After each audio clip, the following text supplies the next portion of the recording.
Hello, everyone. We're very happy that you could join us this afternoon. We're honored to have so many Metro Chiefs along with their local presidents participating today.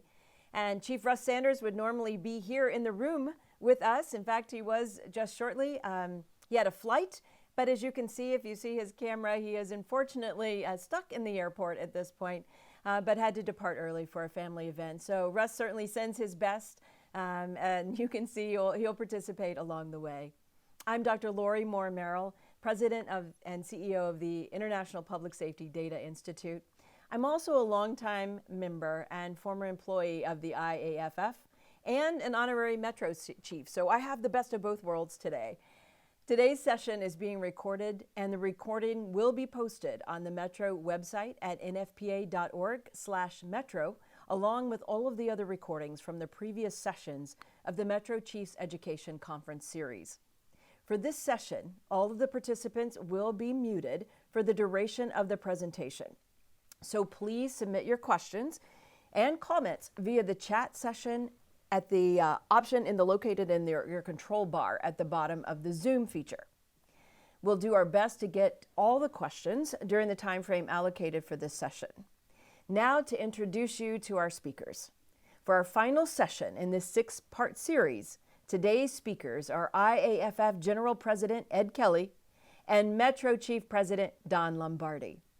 Both of these leaders are highly respected and longtime colleagues and dear friends. And I know that that's the case for many of you as well. So, the first time, however, that they've shared a stage. So, let's get to it. Gentlemen, first of all, tell us about yourself. General President Kelly, why don't you start? Well, Doc, first off, thank you for moderating myself and Don. Sometimes union presidents and chiefs need moderators, mediators, yes, and sometimes referees. But thanks for having me. This is a great opportunity for all of us to kind of have a little discussion. I see a lot of our leadership is on, which is fabulous. You know, and bonjour to my friend Chris Ross. I saw his name roll across the screen from Montreal. But listen, I'll describe myself in the fire service aspect of, from my mother's viewpoint. She had three or four of her boys went on the fire. Her husband was on the fire. Her only sister's husband was on the fire. Her father was on the fire. So I kind of grew up in this business. And, you know, when I was a kid, I'd go in the firehouse with my father and ride around and go to fires and whatnot, and hung around the firehouse. And I went in the military. I was Air Force. I was crash rescue, fire protection engineer, we called it in the Air Force. And got a lot of great training, did some cool stuff in the Air Force. Got out in 97, went on the fire department in Boston in 97. Got assigned to a busy ladder truck, ladder 17, where I've been ever since. And still once in a while I get to go in and hang my gear on the truck and catch a run, you know. So I grew up in the fire service. It's kind of one of them people that it's in my blood. If it didn't work out for me, I probably always would have had a piece of me missing if I wasn't a firefighter. So I've been blessed with it. And you know, when I got on the job, I got involved in the union. I was on the executive board, became president in Boston, had some tough battles. Was then elected president of Massachusetts, stayed there for 5.5 years, and came down here to D.C. as the general secretary treasurer in 16. And by you know, the majority votes of the delegates assembled, in the grace of God, I'm serving as the general president. Hopefully while I'm here, we get to do some good things and leave it better than we found it, which is what we do as firefighters. You know, and a big piece of that is having partners in the management side of the house to tackle obstacles and achieve goals together. Absolutely. Well, thank you for being here today and for the time. So this matters. This is important. Chief Lombardi, you sort of had this idea to do this. So tell us about yourself and how we ended up here. Well, thanks, Lori, and thanks again for moderating and help setting this all up. And General President Kelly, it means a lot to me that you want to be here and be part of this. So huge thanks to you and your folks. So from me, my perspective, I'm almost a 30-year firefighter for West Metro Fire Rescue. And I was a school teacher before that. I taught kindergarten through 2nd grade. Okay. Not that I apply it every day to work, but it's helped out a lot. It's good training. So, yeah, it's a fun thing to talk about with our folks. But and I have 2 kids. My wife, and thanks for being gracious, it's her 60th birthday today. So I told her I'd be here with you, and then Happy birthday yeah, up there. yeah. So I'm sure she has better things to do than watch us. yeah, no, yeah, I'm sure she does. She's getting ready. We're going to head out to Vegas, but I have a son on the job as well too. So that's why it's very important for me that he's almost got 5 years on that that you and I work together on stuff so that we can make it better for all of our folks, including him, and that's very, very important to me as well. But one of the things about this is that I've been very blessed at West Metro Fire Rescue. I've been the fire chief since 2011. And I've been very blessed with great labor management relations. And I know that I'm blessed with that. And what we've done in the state of Colorado. My past president, Mike Vernier, who's now your 9th District Vice President, he and I have grown up together. And I tell this, and we've done things like this, like you and I are doing, and I've talked about it. And I say this with great respect. It's almost like that we're married.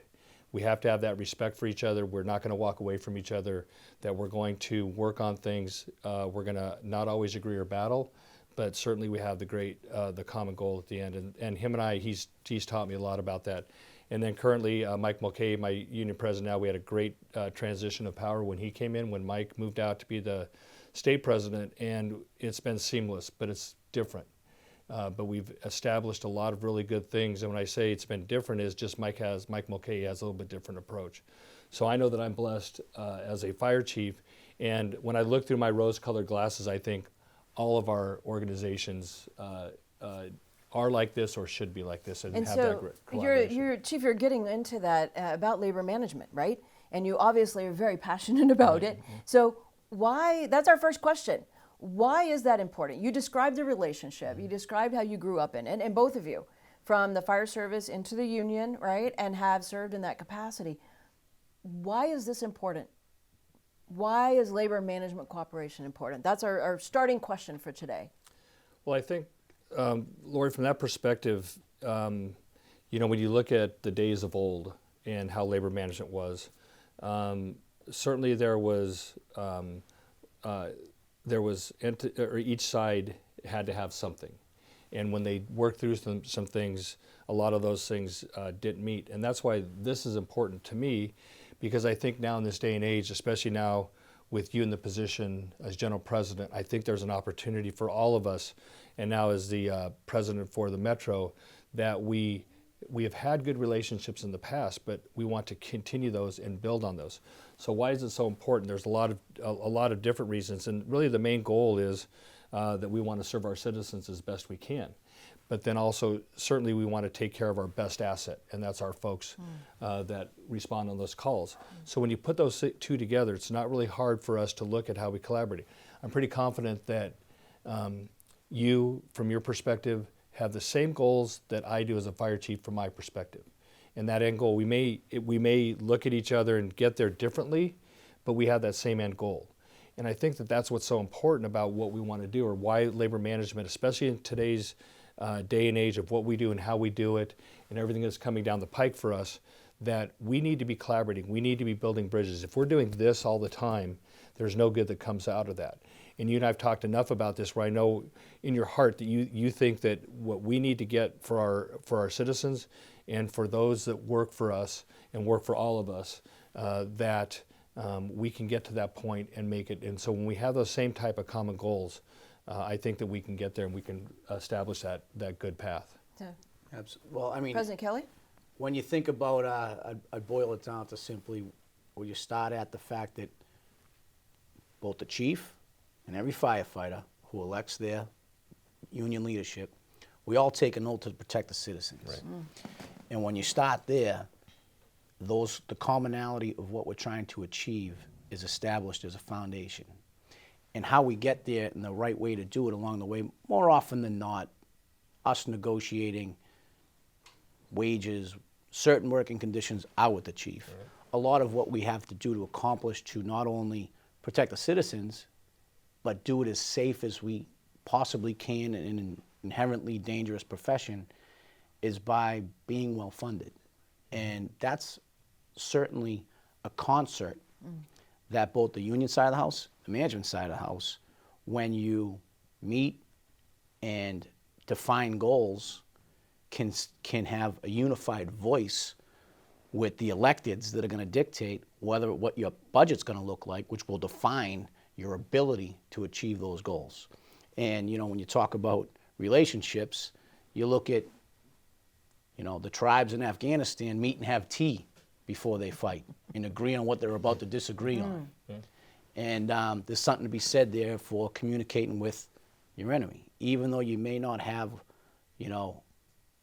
common views on every single subject, if you had 9 issues, probably 5 of them would be achievable over a coffee, a beer, going fishing, or whatever it is. Something that takes you out of the cross-the-table scenario and gets you into a frame where you can just have a conversation about what the issues are that are on my plate as a union leader or your plate as a chief.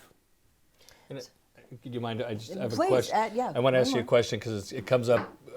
So in Colorado, I've had a bunch of chiefs call me because they know of the relationship that I have with our local and really, quite frankly, the state relationship that we have.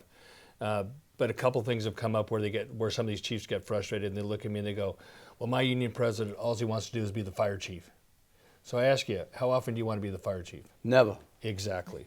And the fire chiefs need to be the fire chief, but certainly we need to have that collaborative relationship to work together so that we can overcome a lot of these things. And that's the point that all of this means, is that as from a labor perspective and a management perspective, if we're working in tangent or working with each other on this, again, we may not always agree, but I'm confident that 99.99% of those union presidents don't want to be the fire chief. And if they do, they'll go through a path there. But the point is that they're not trying to run the place, they're not trying to take it over, but they just want to have a say in what goes on in their organization. Is that fair? No, 100% true. I think, especially when you're trying to, if as a manager, and keep in mind, we are not going to be successful as a union if the department is failing, and the department can't be successful if our leaders are failing. And, there's a mutual benefit to success. Yeah. And, having that ability to communicate, like you said, there's going to be things that you have grievances that can't be reconciled. And you have to have a mechanism, whether it's through a grievance arbitration process or a couple, deputy chiefs and a couple of board members that get kicked every problem, that come to a place and try to solve whatever can't be solved. Some mechanism for dispute resolution is healthy. And I get, sometimes management doesn't like having someone render a decision on their behalf. Mm-hmm. But if you can get to a place where you can get as much of the obstacles out of the way so you can focus on your energies on the important things, like making sure we live through a shift. Mm-hmm. Yeah. That's where the energy has to get spent. What are we doing to protect our members going out the door on the hazard side? What are we doing on the health side, whether it's mental, physical, all the challenges that we have now? Those are very real, common areas that are difficult to tackle with the best intentions and all the money in the world. And we all owe it to each other to not sit on to not take a duck on that fight. Absolutely. And we have to be swinging in the same direction. You're spot on. Now that's going to lead us to the first scenario that we'll talk about, because everything you just said, the fire service has been confronted in the last year with this pandemic. We had no playbook that was both labor and management. We had nothing to depend on. Historically, we'd never experienced anything like this. So with everything that you all just said, what do you see as the most threatening long-term effect of COVID-19? That could be for your personnel, it could be in operations. What do you all see? What's your vision, and what do you see the overall impact of this pandemic having on the fire service? We've lost 40 IAFF members to COVID, and there's no real rhyme or reason to it. I know some people close to me have credible health challenges, got COVID, and survived it in their late 70s. Yet we have members that are 26 years old, healthy on a fire truck, that couldn't overcome it. My concern is that we don't really know what it is and what it does and what the long-term health effects are. What if, I mean, I'm a COVID, I don't call it a survivor, but I had COVID. What if this is something that down the road is going to destroy our lungs? I mean, how many of our members, we had 40 die. How many had it? Thousands and tens of thousands. So there's real health risks that I worry about. I also think in the practical sense, like, what is the true economic fallout?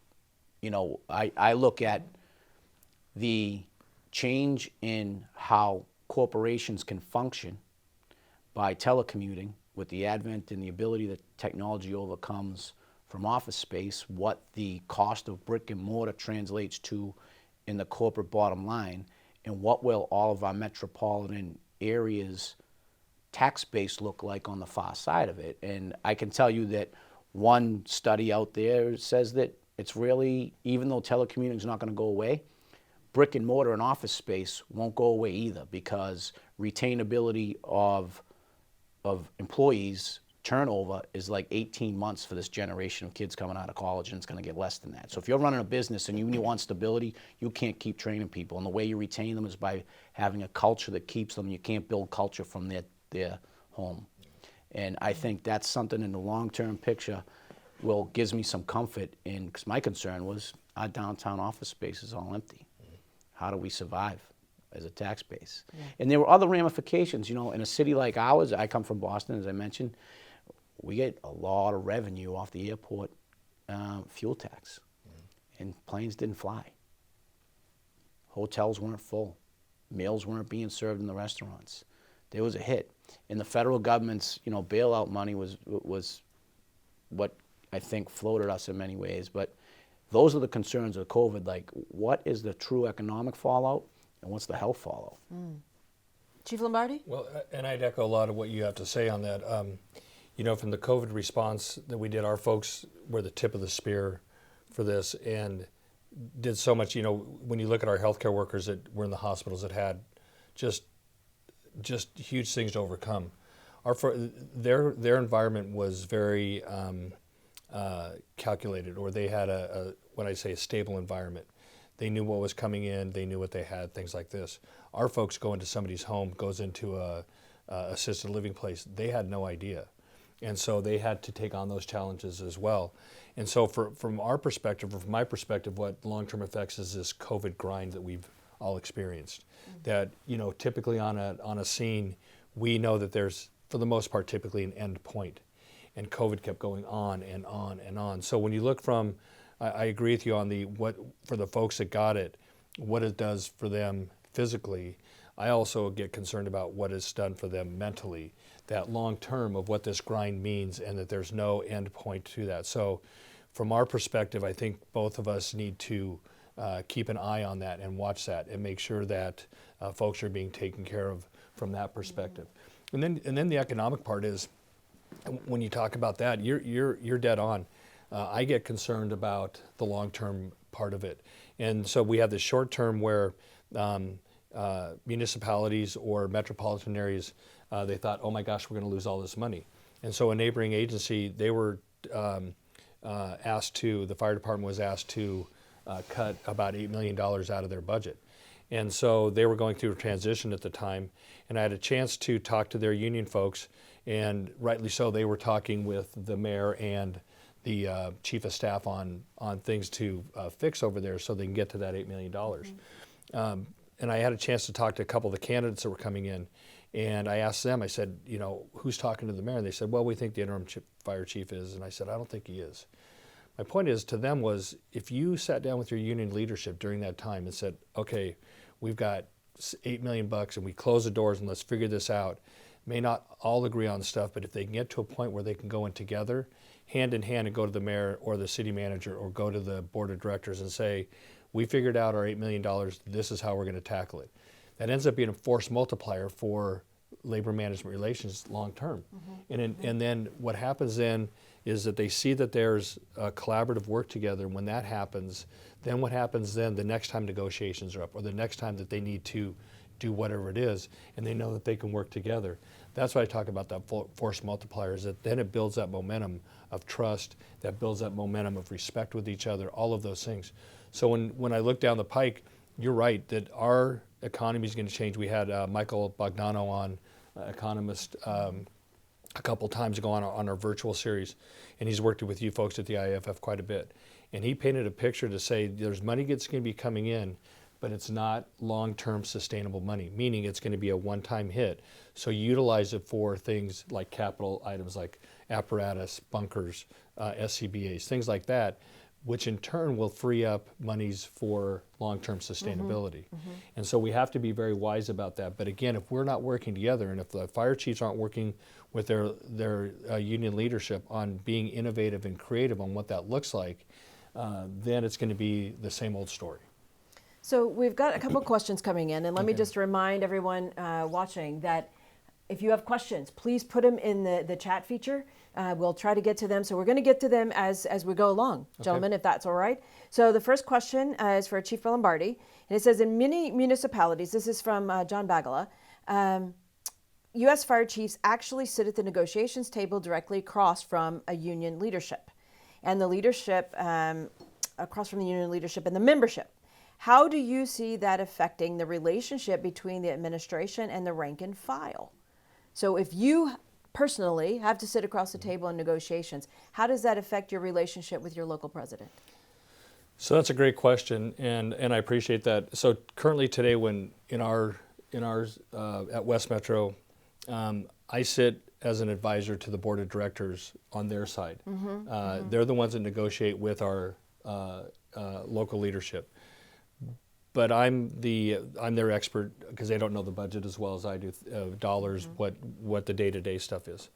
And so, but I collaborate with the union prior to that. We talk through a bunch of things, and I bring them in early. So we talked about this last night, that I got chastised by a neighboring chief for me bringing in my local to go over the budget and help work on the budget with me. And he said, why would you ever do that? I said, because they're the biggest part of the budget. So they know the budget as well, if not better than I do. And so when we collaborate prior to that, and then when we get to the point of when we negotiate, I know what, I have an idea what they're looking for. They have an idea what we're able to work through on those. And that's kind of how the setup goes for that. I love it. So President Kelly, question for you, and you're going to recognize who it's from. Chief Joe Finn. So, so Chief Finn would like to know, why do politics matter? Hey, you know what? I know Joe would probably answer this as well as anybody. But, you know, simply put, politicians sign our checks. And politicians decide what our family gets for benefits if we get killed. They control the purse strings. And when we look at the experience that Joe and I had in Boston, where we came out of a political cycle where, quite frankly, the problem wasn't with the chief and the union. It was above us in a political sphere that we couldn't crack. And what they did was shut the spigot off to the funding to our department, and created very serious safety hazards. And it actually resulted in the death of a good friend of Joe Finn and I's, Kevin Kelly. Who got killed when his ladder truck lost his brakes, which was not a freak accident. It was the second time that particular truck lost its brakes on that street. You know, I mean, we had very, very critical apparatus failures. We had zero training. The smokehouse was condemned. You know, we had all kinds of funding problems. In a city, by the way, we looked a lot like Detroit, if you ever watched the documentary Burn, with the exception that Boston finished with surpluses in the tens of millions of dollars every year. Whereas Detroit was legitimately bankrupt. Boston, they just didn't like us. And our problem was we were broken politically. So that's why politics matter, because we get killed when we don't have our politics So straight. Chief Finn specifically asked that you address Marty Walsh versus Tom Menino. Sure.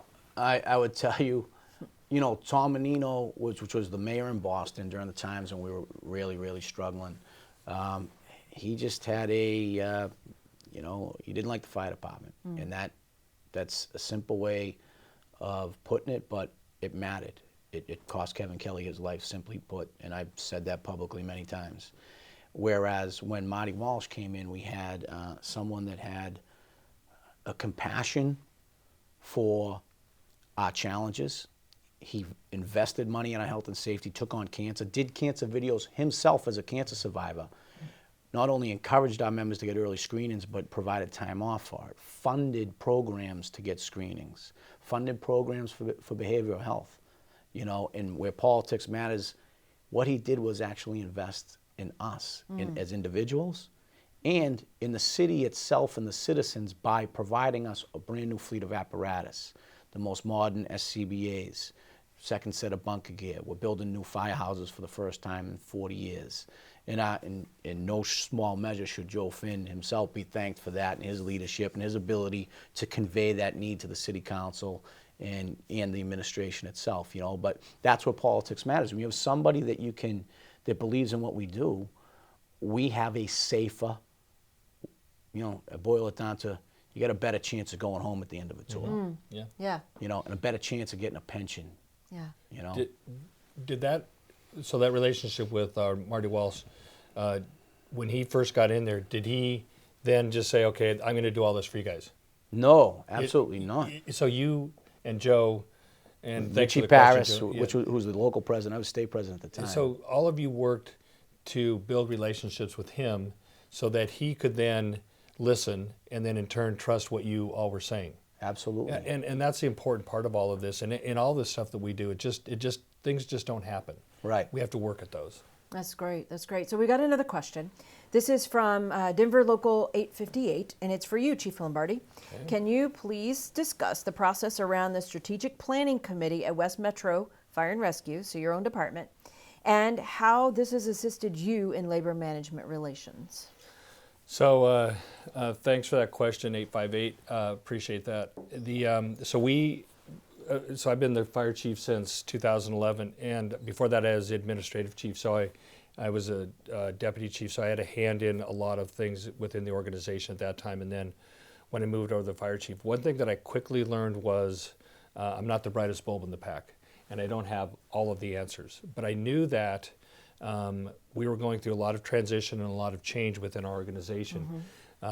Shortly after I became the fire chief, we lost an election to raise some of our mill levy. And I told our folks, and our union was very involved with this, and we said, if we don't get this passed, we're not trying to look to enhance service, we're trying to maintain. We lost by 600 votes, so we had a lot of change, service change. Thank God nobody got laid off, but we had a bunch of demotions. So in that time, I could feel that there was a lot of trust within the organization that was broken. And so I stole this idea from Phoenix Fire and our friends at Sacramento Fire, and these are these strategic planning teams. So basically these strategic planning teams are teams that are built around different areas of our organization. So we have strategic planning teams for the standard of cover, for apparatus, for PPE, for benefits, and then for wellness and communications now. So we have safety, we have a lot of different ones. But what we do is there's two co-chairs on there. One's from management and one's from labor. I pick the management side of who that co-chair is going to be. Our union president picks who's going to be the co-chair from labor. And they work together. There's no rank involved. They just have a mission to do what's in there. So for instance, take our wellness. They look at all of our physical wellness and our mental wellness and programs that we do. So they put together these two co-chairs, and they can build their team however they want it. What they do then is they provide recommendations to me as the fire chief. The union president and I will referee if they have internal conflict, and then they also, the union president is part of my decision-making process. I'll bring him into the fold on a lot of issues or a lot of recommendations that come up. But their job is to look at implementation, culture change. They need to look at dollars. They need to look at training. A lot of different perspectives of this, and very rarely, I think it's only been one time that I've not taken a recommendation. But the recommendations come is because it's built from all of our folks within our organization. Sometimes we'll bring in outside experts, but I will say this: I don't think that there's anybody in our organization that could say I don't have a say in what goes on here, because there's so many things and so many different things that get involved. In turn, what that has done is brought brought a lot of buy-in to what we do organizationally. Sure. So these strategic planning teams have been absolute gold for us and allows our folks to have say and be a part of the change within West Metro. Let me ask you a question, a follow on with that. What would you, or how would you describe, and President Kelly, I want you to answer the same question. How would you describe your leadership style? What makes you different than other fire chiefs that some of our labor organizations may have worked with? That's a good question. I talk about this a lot with our folks that I'm promoting, an expectation talk that I have with them. I wish I could say I was more of a servant leader than I think I am. But I think I'm more of a transformational type of leader, where there's a lot of the same qualities within that servant leader that you hope for in your transformational type of a leader. But in transformational type of leader, rather than pointing on that individual and making them successful, you point to the organization to make the organization healthy. So certainly back when we did our reorganization, I'm pretty confident that a lot of our folks that I demoted looked at me and said, yeah, you're not a great servant leader, you're horrible. But in turn, I thought that if I could make the organization healthy, and if we were able to do that, then the individual would be healthy. And in turn, I think when we look back at that, I think we've gotten pretty close to that. We've been successful. So I think more of a transformational type of a leadership style. Certainly not an authoritarian where I pound my fist and say, do it or dig it. That doesn't fly in this world. Right. So. President Kelly, what about you? I think I'd piggyback on what the chief said. It's about building consensus, and buy-in. And when you do that, you tend to find the right path. And when you dictate, you tend to throw people away or hire, people just nod their head at everything you say and you all go off the cliff together. Yeah. But I think the number one impediment to achievement in the union business and probably in the labor management relationship is the ability to check ego and put the mission first and allow yourself to be vulnerable. And that's a big piece of how you affect change, And that's what I try to do, I strive to do, and it's gotta get out of bed and work at it every day, That was great responses. All right, so given that, we got some more questions coming in. So this is from Chief John Lane. For departments with more than one union representing frontline members, how can we balance respective interest without alternating with one or more context, right? Locals in the context of the IAFF's relative strength. So what I think he's asking is if you have more than one union in the department that you have to balance. Maybe we can even expand that to more than one interest group, right? So Chief, you want to take that first? I thought she gave it to me first. Yeah. It's kind of your problem. So I think that, personally, I haven't had the opportunity to have more than one union at the same time. I think you probably have experienced that in Boston a little bit more. We have like AFSCME, SCIU, CINA, so we have the civilian side of the house, which we have, probably a couple hundred civilian employees of different union bargaining units. Yeah, so we have a civilian support staff that we have. I have my chiefs that are, they have their own contract. And then I've really quite frankly, I have my board of directors. So I have to be able to balance all of those together. But I think that when you sit down and it's as simple as, I think, coming back to what the common goal is for each one, and then acknowledge what the goals are for that, and then what the outcomes need to be, and then in turn to balance those with each other. And sometimes I've had to say to our civilians, you're not going to have some of the same benefits as our firefighters just because you didn't put your hand up and you're not going into a burning building and you're not missing your kids' holidays, things on that order. So, but in turn, I've also said to my union, there are some things that we have to do for our civilians that are much different than what you do that may appear to be. So I think it's just the fact of, and again, it's simply going back to talk with people and be open and honest with them about what happens and do that. I know, John, that sounds very simplistic, and I'm confident you guys have done that up in Winnipeg, but I think that at least like General President Kelly said was, if you're going to do this like the Taliban over tea or beer or coffee or whatever it is, that you have some commonality to at least try to work from. Absolutely. So I'm going to go to our next question, and I have one more in the chat that we're going to get to, but our question that we had kind of talked about discussing was the DEI, right? Diversity, equity, and inclusion. So difficult subject sometimes because we start talking about it from a cultural perspective. And that means we have to admit some things, perhaps about the fire service. But let me ask the two of you, how do we move toward cultural change, if, first of all, you agree we need to, in the area of diversity, equity, and inclusion? So, President Kelly, you want to start? I can tell you the IAFF has made great strides. We have a robust committee. We have 16 committee members. Some are elected, our Human Relations Committee. And in particular, there's been an uptick in requests for service there where we can come in and try to get Human Relations Committee set up within departments and locals so that when issues arise there, we have kind of that forum that what I spoke about of having some sort of a dispute resolution mechanism, you know, and you know, in the bigger picture, I mean, there are certain, you know, certain inherent challenges vis-a-vis, you know, we are traditionally a male-dominated profession. Now, I can tell you, I have had the pleasure of working with several female firefighters who are great firefighters, do their job, they're right where they're supposed to be when they're supposed to be there. And one off the top of my head is very, very, very smart, and she's a you know, district chief, she's probably in her early 30s, and is a rising star. And there's a lot of qualities and individuals that I've had the pleasure. You know, I come from a very diverse department traditionally. You know, we were trailblazers, I guess, in the city of Boston when it comes to affirmative action. We had a consent decree in '74, and by the time I come on in '97, you know, we had I worked with a ton of diverse firefighters that were, you know, just like all firefighters. You know, some were fabulous, some were jerks, just like the rest of us, you know. And, you know, a lot of them would look at me and go, kid was a jerk, you know. And but at the end of the day, we're in a place where we have a job where how we hire is very diverse. It's very different wherever you are.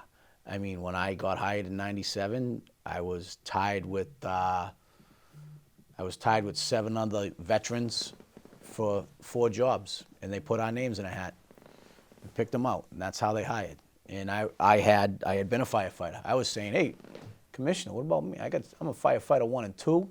I got my EMT. I got my hazmat technician, and you're gonna hire this kid? He doesn't even know the male end of a female end of a hose, you know. But that's how it worked. It was just you were where you were on the civil service list, and there's other places where if you don't have an associate's degree, you can't apply. Or, you know, it's very, very different wherever you go. And, you know, we have stigmas too where, you know, the benefits of the job are sometimes clouded by the risk. People think, I don't want to get killed as a firefighter. And we do a good job telling everyone how much, you know, how bad cancer ravages us and how mental health impacts us as firefighters. And people kind of look at it and go, that doesn't sound like too good a deal to me. There's other jobs out there, you know, and that's part of the challenge too, you know. So it's a tough issue to tackle. Let me ask you, because you said something about hiring. So do you see the hiring and trying to get to diversity through hiring different than making sure there is inclusion in the culture of the department after they're on the job? Are those different things? I would say absolutely, and I think it's going to be different wherever you go. I think it depends upon, you know, the culture of, you know, I know my department, it's different in every firehouse. Yeah. You know, the culture in my house is different than the culture 10 blocks away. And part of it's because that's a single engine. And there's only 4 people working there. And where I work, there's 10 or 12. Mm-hmm. And there's 50 people that work in my house. There's only 20 that work in that house. It's a different culture. And if you got assigned to, you know, in the same department, a slower, older members breaking you in that are at the twilight of their career versus going to a hard charging, but you have a different breed, and your boss and your senior man aren't the same 2 people, and that's going to define how you're accepted no matter who you are. Mm-hmm. You know, and it's diverse wherever you go, you know. Chief Lombardi? Well, I agree with what Ed has to say about this. I think right now we're at a point within our society of things that demand that we look at this and that we account for it. But I think in the fire service, there's so many things that we've done throughout history that have been at the forefront. We've always been the point of a lot of different things, and I think this is no different. And when you look at, culturally of how things grew up with us, things have changed greatly. I was kidding about the dictatorial type of a fire chief that said this is how it is.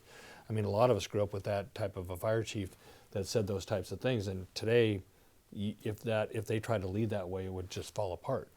But there's a lot of things that we can change as we go along, and it starts certainly with the fire chief and then setting the fire chief's vision on how this goes. So the fire chief has to set this up correctly, but it has to be in tune with, like you said, the own culture of your organization and how we do that.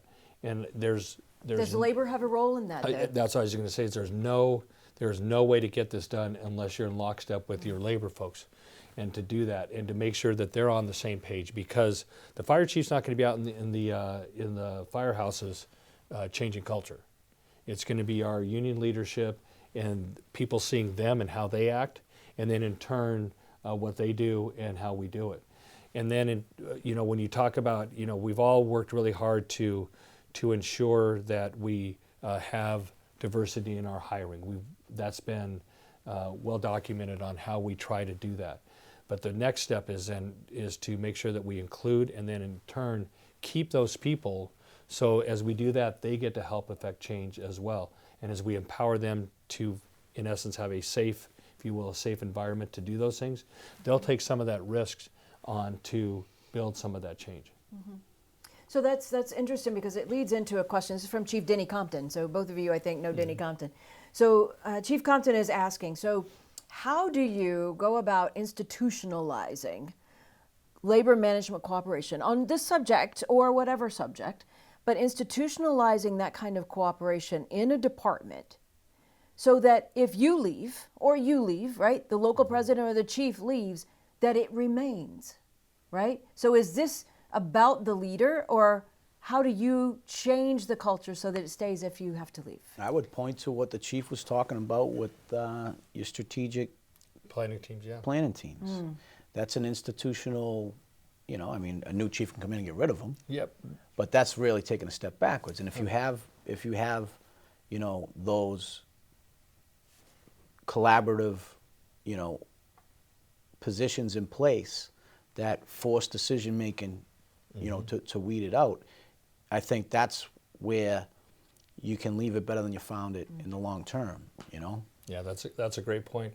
I was kind of laughing or chuckling when you were talking about this, because, as a fire chief at West Metro, I've talked about our good relationship we've had, and so some of our union folks, Mike Mulcahy, I remember him coming to me a couple years ago, and he says, "We need to get this in the contract." And I can't remember what it was, and I said, "We already do that." He goes, "I know we do that." He goes, "But when you're gone, I need to have something in here to fall back on to say we do that." So you look at codifying things. So I think that, not that you put all this into a contract or things on this order, but certainly the more that you culturalize it and the more that you demand that those things happen and hold people accountable, not that we're writing them up for accountability, that we hold them accountable to say this is what our standards are and this is how we're going to treat each other, this is how we're going to include each other, this is how we're going to, in essence, do business not only internally but externally.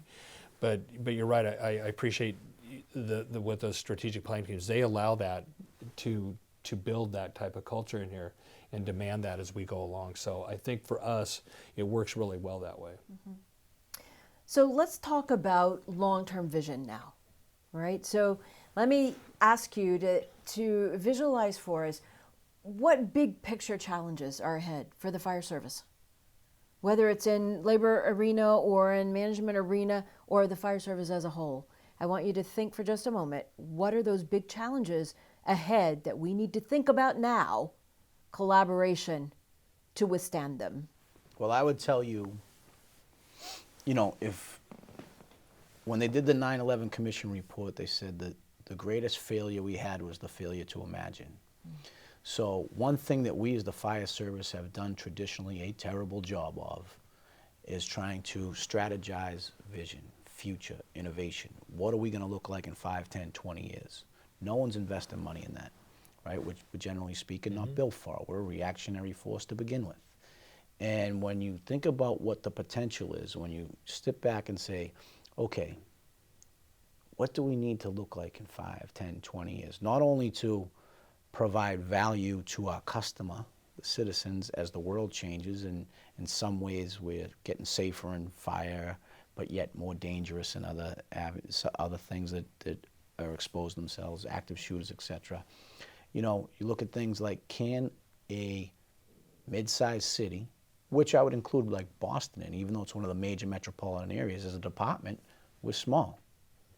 You know, we only represent 46 square miles. There's, in Metro Boston, there's 4 or 5 million people. But if we have a massive issue, doesn't have to be terrorism, it can be natural disaster. Can we muster what we need in technical rescue, hazmat, ancillary support that are niche services that we provide? I'm sure you have a struggle making sure that your hazmat team is trained, equipped, and we do. Same with technical rescue, 7 different disciplines, transfers in and out. And if we struggle doing it in bigger departments, that means no one else can either. And you know, I think that in the long term, I think like what you guys have done in Colorado, amalgamating departments, that's good vision. That's building the size that's able to adapt and be resilient and provide better training, service, equipment, purchasing power, etc. That's important. And I think that there's no shortage of what we need to fear in the future. The economy, how's it going to change? How's it going to impact us? Think about this. Imagine if this pandemic impacted children. How many of your members are going to show up if they thought they went to work and got exposed, came home, and it would kill their kids? Right. Who's coming in? What are you going to do? We had it, I mean, when we didn't know what this pandemic's ramifications were, there was a lot of fear amongst us, what we were going to bring home. And, you know, you had to rely on the oath you took, like, well, we're the people that show up. And what are we going to do if we had a little bit of it. We used college housing for our members who had compromised either, parents, kids, etc. They went to college dorms. And what are we planning on a large scale if we actually have to quarantine the whole department off duty? What do you have in your bag of tricks that you can pull a rabbit out of the hat and say, all right, we can't put everyone up in the firehouses 24 hours a day, not enough space, and we got to get people out and rest them. You know, like, think about are we ready for everything? Hey, this pandemic could have been, as bad as it was, could have been a lot worse, you know? Chief Lombardi? Well, I think what Ed was saying is spot on. There's a lot of that. And when you look at what's coming down, we don't know what we don't know. But certainly we have to be able to pivot to any of those things that we don't know. And I think of the fire service, one thing that we get really good at is hitting this curveball. And so being able to do that and do it in a manner quickly with some forethought on that really is what's going to make us successful. You know, you look at coming down, you know, how's EMS going to look? Is it, you know, are we going to be doing telemedicine? Are we going to be doing different things with our medic units, our ambulances? From a fire perspective, now you're right that more people are going to be at home and working from home. So what does that do to our infrastructure in our cities? And we have to be prepared for that and do that earlier. All of this doesn't happen. Our pivot, we can't pivot unless we're together. I'm telling you right now that if we don't start building bridges with each other, then we can't pivot. And so I just want to, I'll go back to a little bit of experience. When we did when the COVID pandemic hit, we put together an incident management team, and I wasn't the one running it. I had one of our division chiefs running it, which was, thank God. But I was a senior advisor, so I was a policy maker on this. My other senior advisor was my union president, and he was in every meeting and every decision that we made as an IMT, and he had input. And then in turn, we communicated that with our workforce and probably over communicated, but we wanted to do that rather than them filling in the gaps like we all do. So when you look at the success of all of that, and I look about, and what you're asking, Lori, is what's coming down the pike. As a fire chief, I don't know all of those things, but certainly I've got people that can help me figure those things out. And that's why it's so important that today we start building all of those bridges with each other. And whatever, there's so many good examples of labor management out there. There is a ton of them. But there are also some that need some work. And on both, either from the labor side of it or the management side of it, they need to quit puffing their chest and sit down and then start collaborating. And that's really why, when you go back to our first question, why is this all happening? Why are we doing this? That's a lot of it, that we have so much things in front of us that we need to tackle. If we don't tackle it together, it's going to be a fatal error on our part. So we have some other questions. So this is from the IFC president, Metro Chief, also Ken Stubing, out of Halifax. And Chief Stubing is asking, how common do you feel it is for fire departments to embed emergency response time targets into city council expectations or some other mechanism? In other words, what value do you see in having, response time targets or performance metrics? Let's expand it to performance metrics, right? For the department. Is there value in having that somehow codified? The answer is yes. So when you look at it and we're an accredited agency, and I know that the IAFF is very much embedded with the accreditation process and supports that. If we don't have data to work from or a base to stand from, then how do we say that we're better? Or how do we say that we're improving? And so when we're looking at dollars, the old days of saying, if we don't do this, babies are going to die, those days are gone. I mean, far from gone. And so now we have to be smart about it and be able to get good, valid data to come in and use those metrics, and then use those in a way, again, that helps show either what the need might be or how good we're doing. And so when you look at this, and I know that people say you can manipulate numbers and such, but if you do it correctly and you do it consistently, I think this provides great value to what we need to do. So there's a question from one of our local leaders, Alex Forrest, who is asking, as you know, they've in Canada, often there's challenges with fire-based EMS, right? They're not like the U.S. where we've battled, they are still battling in Canada. And so Winnipeg has been one of those arenas. So Alex is asking, what is the importance of fire-based EMS as we continue? And you just talked about challenges ahead, right? Does it remain an important issue? Is it a foregone conclusion that yes, EMS is part of the fire service? So do you have any comments? Absolutely not. It's a huge challenge. If you think about what the global threats are to us, there are entire countries that have privatized fire departments. There's entire countries where fire is the third service. It's police, EMS, then fire. And there is global money, corporate investment in spreading that capability or ability to make money. And you have, in places like Canada, in other places in the US, Boston to an extent, where we have third services, standalone EMS departments, some private in certain places, that would come in and cut us in a heartbeat. We have private, so the fire-based EMS model that we have in the United States is pretty unique, actually. And in Canada, there's pockets, like Winnipeg, that have fire-based EMS, but that's not the norm. And quite frankly, what they call the Paramedics Union in Canada is very powerful. Yes. They're part of CUPE, which is equivalent to, in the States, like SCIU. They're much, much bigger than IAFF in Canada, and which makes them very powerful politically. And if we, like anything, first off, go back to the oath we took. We want to be there. If my mother's having a heart attack, send the nearest help you can get. My kid's choking, give me the nearest help I can get. If it's 4 firefighters in a truck, trained and equipped, then we want them there. And what the threat is that they want to cut us out of that work. And that's what's happening in Canada, because during the pandemic in some provinces, there was a reduction in responses for fire to certain medical calls, so they didn't get exposures, which now the paramedic unions want to stamp that as the new protocol going forward.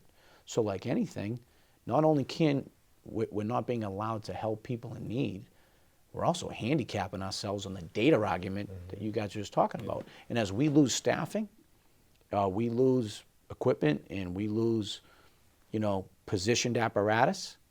It's just, when we do catch a fire, that's you hanging out the third floor and no ladder coming when you're in a jam. Or, not getting that line charged, when the door fails. That's the difference of manpower, which we all know. But if we're not doing, if the corporate motivated, privatized EMS, not just private, public, are successful driving the model of fire being not or destroying fire-based EMS, that is going to impact our health and safety in the long run on a fire ground. So it's critical. It's critical. It's critical. You go right back to the oath we took. Absolutely. All right. So we're down to. You want to respond to that? Okay. We're down to our last few minutes. Okay. So I want to give each of you the opportunity to have some closing remarks. So let's take 60 seconds each, however you want to do it, and let's just. What do you want to say to this audience? You have a rare opportunity now to address your constituency for our metropolitan departments and their local presidents. What do you want to say to them? Chief Lombardi? Thanks, and thanks again for joining me today. It really means a lot. And Lori, thanks for moderating. As you can see, there's a lot of challenges that we have ahead of us and what we do and how we're going to do it. And so if we don't collaborate and if we don't figure out how to work with each other, and again, we don't have to always agree, but certainly we build those relationships so that we know when we don't agree that it's okay and that we can work with each other. And so I ask all the chiefs, I made a big deal about you getting on today with your union presidents. I want this to start today, that if you have a great relationship, build on that great relationship and do that and continue with that. And if you have a strained relationship, and I know that there are different things that come into what makes us strained, but figure out ways as a leader of your organization, figure out ways that you all can get together and start building that path together and build those bridges. Because if you're not going to do it today, when a crisis hits, you're not going to have time to do it then. So I've seen how it works from a collaborative environment and how that works for everybody, and it's a plus on both sides. I've also seen it too where you see the fighting happens, and there's so much energy and so much input on that, we got to battle them, that there's no good that comes out of it. And if it's collectively that you go to your city manager, you go to your mayor, and you are hand in hand, that makes that force multiplier again where it gets better. Absolutely. And so you do those types of things. So I'm going to ask all the chiefs to commit to making your labor management relationship better, and you be the key to that. President Kelly. Simply put, don't take any shit from the chiefs. I'm just kidding. Listen, we're all in this together, bottom line. The differences are going to be there. They're inherent. And it's going to be issue-based. Have a dispute mechanism to come to a conclusion and move on to the next problem. And those issues, challenges that we have, which are far greater, we have commonality on. Yeah. And I say all the time that the IAFF mission starts in front of a church. Well, every chief's fear is to be standing in front of a building and having to call off a RIT team and say it's enough. Yeah. And that's where, if you start there and think about what the challenges are and work backwards, that's where our commonality flows in and where we need to be a cohesive team, not only to protect the public, but each other. And that's where we got to work towards. That's fantastic advice, both of you. Thank you. So let me conclude by saying thank you again to both of you General President Ed Kelly, Chief Don Lombardi, and all the chiefs and local presidents who participated in this discussion today. Thanks for those who put in questions. I think we've made some incredible information come out today. So a special thanks to IAFF E18 studio production crew. All of this would not have been possible without them today. So they made this session look really great. For everyone in our audience, remember you can find the recording at nfpa.org/metro. Please do share it with your colleagues. And until we meet again, keep each other safe, and thank you for joining us today.